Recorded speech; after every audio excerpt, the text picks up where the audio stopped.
Good morning and welcome to More Tea Minister. My name is Ian. You'll note from my unusual, well, it's not unusual, it's a Christmas jumper, but it's unusual for these videos when I'm usually in my uniformly clerical black that it's Christmas time. It is in fact Christmas Eve, which means it's Advent still, not Christmas. That starts at midnight, GMT, of course. Today I am reviewing a tea for an extra video, couple of extra videos, just because they're teas that are really interesting to me. I've got videos going right up until New Year's Eve, I think, Hogmanay, but none of those were particularly festive because I did them all in a batch a little while ago because I was afraid I was coming down with a cold and I wanted to do a whole load of videos so that there wasn't a gap in transmission. So today we are looking at a tea from Yunnan Sourcing. We've seen a lot of their products already. And there's no other way to put this. This is Classical Dark SHIT Dan Cong Oolong tea. So a little bit about that name. It's a Dan Cong tea that refers to a particular kind of tea from the Phoenix Mountains in China, Guangdong province. I think I have that correct. The Dan Cong teas, the oolongs, are very distinctive because they tend to come for you. You will get a batch coming from one particular kind of tree, one particular tree, should I say. And the idea behind this is between the terroir, the plant itself, and the processing, you can end up with a variety of very distinctive, usually floral flavor profiles. Well, you can get other flavors, but predominantly floral flavor profiles from these teas. So you'll get ones that are gardenia, magnolia, and it's nothing to do with any added flavorings or scents. It's purely coming from the tea, the terroir, the tea, the processing. So why have we got one that, let's be polite, why have we got one that's called duck poop? Well, the Chinese name for it is quite literally that, duck poop flavor, but really there was an effort to try and rename it, I think, honeysuckle flavor, but this very much more standout name is one that has stuck. There's a few different theories as to where the name comes from. The color of the soil in which the tea is grown, the particular kind of fertilizer that would have been used at one time, or even as a ruse to throw off neighboring tea farmers. The first person to produce duck poop tea was able to say to their neighbors when they realized the quality of the product, "Woe is me, I produced something that's so terrible it tastes of duck poop." So, not really. You'll be able to guess by the renaming effort that this is one of those that's a very definite floral honeysuckle kind of quality to it, and I am very much looking forward to going over this with you. So, we're going to move on now to look at the product itself in part 2. See you in a mo. Hello and welcome to part 2 of our video. This is a close-up look at our duck poop oolong. As you can see, it's fairly uniform in colour, very, very dark brown. At a distance, you might excuse it for black. There's one or two paler parts, but generally speaking, it's a very dark brown colour. Interesting just how large these leaves are. Even dried out and withered, if I just show you from the corner of the scale there, that about that rolled up, folded over leaf there is about the size of my thumbnail. So that's over a centimetre, and that's not just withered but dried out and rolled up on itself. So these are pretty large leaves. The smell is a really intense roasted smell. I'm not saying the extent to which they have or they haven't been roasted, but that's the kind of smell. There's something savoury, something roasted, and something almost kind of dark chocolate in there as well. All in all, it's very, very appetizing, and I'm looking forward to trying this. Hi, and welcome to part 3 of our video when we are going to review our duck poop tea. I did a bit of digging about this tea in terms of brewing parameters, and a high proportion of the hits that I found on Google we're saying to use boiling water and to use quite a high proportion of the tea. So I've gone for 7 grams of tea for our standard gaiwan here. We're going to be using our usual 100 mils of water in that, and we're going to give it relatively short steeps. It's twisted rather than the rolled oolong, so it won't take as long to really start extracting the flavour. So we're going to use our transparent jug, our broad rimmed strainer. I'm not sure whether we'll actually need it given how large these leaves are, even dried, and our large drinking vessel and our wastewater jug off to one side. I'm really looking forward to this. I have had this tea before, and in one sense it's not my usual kind of oolong. It's not so much the level of oxidation, it's somewhere between 30 to 50, so that's not pushing into the red tea zone, if you want to put it that way. But I'm so much more used to the very, very green oolongs, even those down at the oxidation levels of a baozhong, somewhere about 10 to 15%. However, this is an absolutely lovely tea. We mentioned in part 1 that there was some, I believe, governmental effort to rename this tea to honeysuckle fragrance, and it's certainly true that apparently, like the rest of the Dan Kongs, between the terroir and the careful processing and the particular plants themselves, you do get a remarkably floral quality from this tea. So anyway, we're going to do this as properly as we can. So a little of the boiling water into everything here to make sure it's absolutely pre-warmed. I am pleased to say that as this is Christmas Eve, there is very little that our household actually needs to do today. There's going to be a trip into Glasgow, but that's for fun rather than trying to brave the shopping crowds. And that leaves a couple of us at home to deliver some local presents, which is not exactly stressful. And then, of course, we get to fill the day until, well, I have 2 kind of Christmas Eve services. I have what we call a Christingle service early evening, although it's not strictly speaking a Christingle. We don't talk about Christingles every year. It's just really a tradition that's stuck. And then we, of course, have our watch night service just before midnight.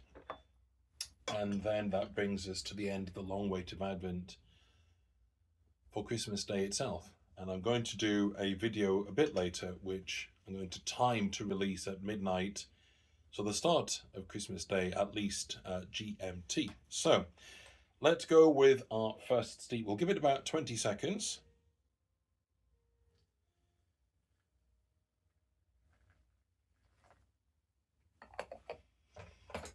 The dry smell is fantastic from these leaves.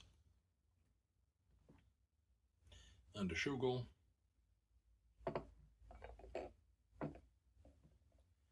So let's see what that gets us. Fair bit of colour at 20 seconds. That's quite impressive in its own way. The smell. A little bit of floral, very slight. Something still quite dark. Something slightly perfumey coming out already. I am really looking forward to this. Yes, there's something that registers as a light and sweet vegetal kind of quality with a little bit of floral quality, but not much. Let's not exaggerate. Let's see what it's like in the cup. The same sweet vegetal, slightly floral.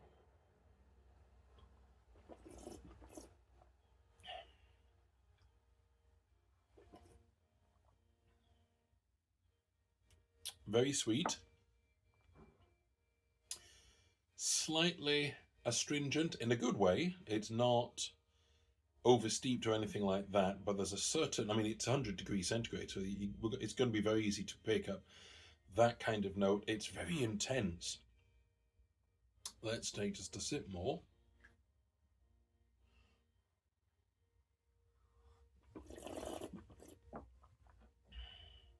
There is definitely a slightly floral quality to that. Let's move on to our second steep. We might push that to, let's say, 25 seconds this time. The leaves are still looking fairly dry, so let's see if we can't improve that.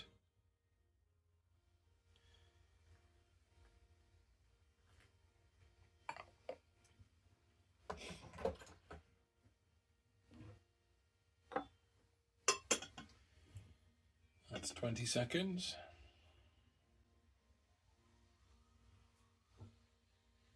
Oh, I'll call it 28.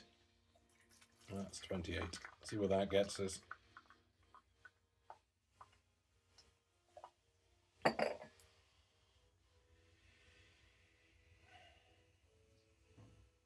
It's that slightly baked quality that's coming through from the lid. The colour, trying to make sure you get it the way I do. That's a little more red than real life. There you go. Pale yellow, slightly gold. Oh yes, there we go. Yep, that floral quality is definitely right there on the nose from the jug. Very intense. Oh yeah, much more than off the lid. Hint of fruit and sweet, as well as that floral on the cup.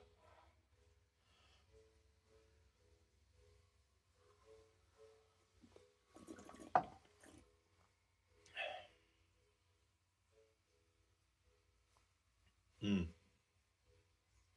you know the floral quality there?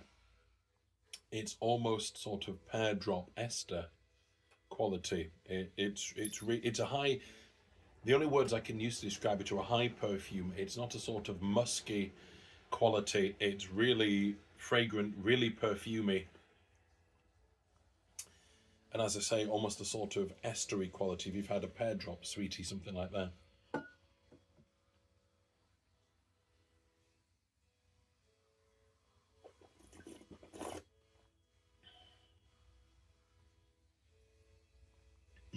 That's really good. I get that slightly astringent note, but that goes very well with floral. And it's just a warning to be careful about steeping times for this. Starting to see the natural colour coming through on the leaves. And they're starting to smell quite floral themselves. I would say they're starting to look dark green. I don't know how well you can see that. And they've fattened up nicely. So let's give that 32, 33. Very inviting colour.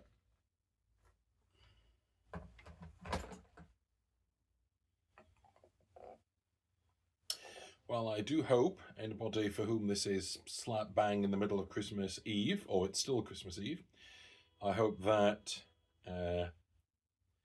you're not at the running around frantically shopping phase of Christmas Eve, that it can start to be a time of relaxation. It's one of the things that I rail against every year, that it's not even the commercial sense of Christmas that I find is inimical to celebrating Christmas for what it really means. It's more the frantic running around and the exhaustion and the distraction that comes with that. I'm not saying people have much of a choice. Yeah. Floral qualities coming through very much on the lid there, so I'm hoping that the same is true for, even more true for our Gaiwan. On the jug, should I say. Even from here, I don't know if you can tell, it's much more intense colour. I would say that it's not quite bronze, but reddish, yellowish tinge. You've got it about. I think my jumper is starting to show in the colour. There you go, a pale bronze. Wow.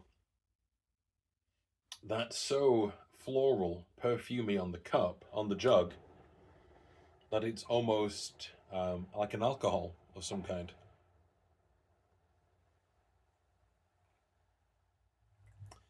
See what that's like. Yeah, the cup is the cup is picking up something quite complex as well, not just a sort of sweetness that it usually throws up. Yep, the floral is coming through on that as well.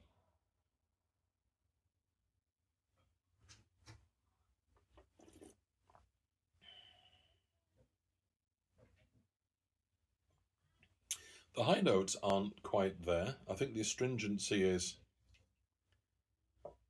coming through as well, maybe masking those a little.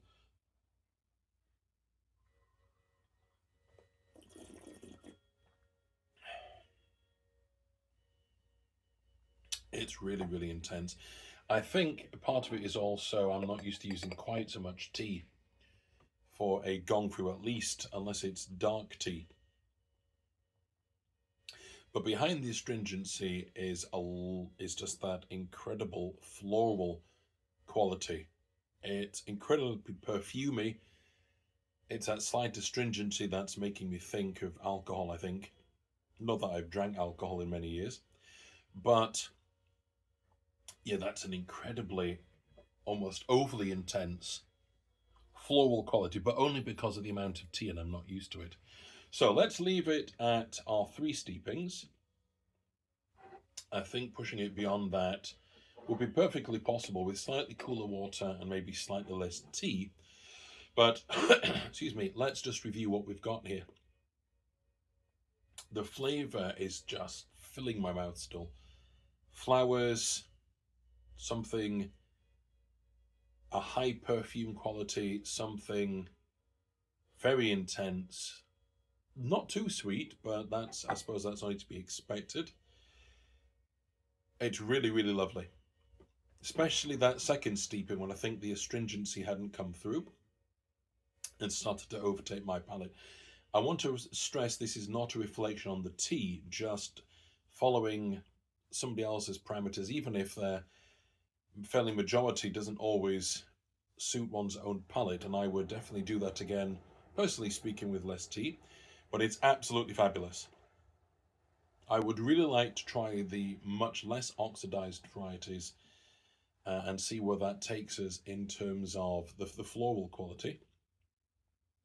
You can get duck poop oolong lots and lots of places. Of course, as I feel I should always say, if you can get it from Yunnan sourcing, from whom I got this, then I would, of course, suggest that you do so. It'd be discourteous, at the very least, of me not to say that.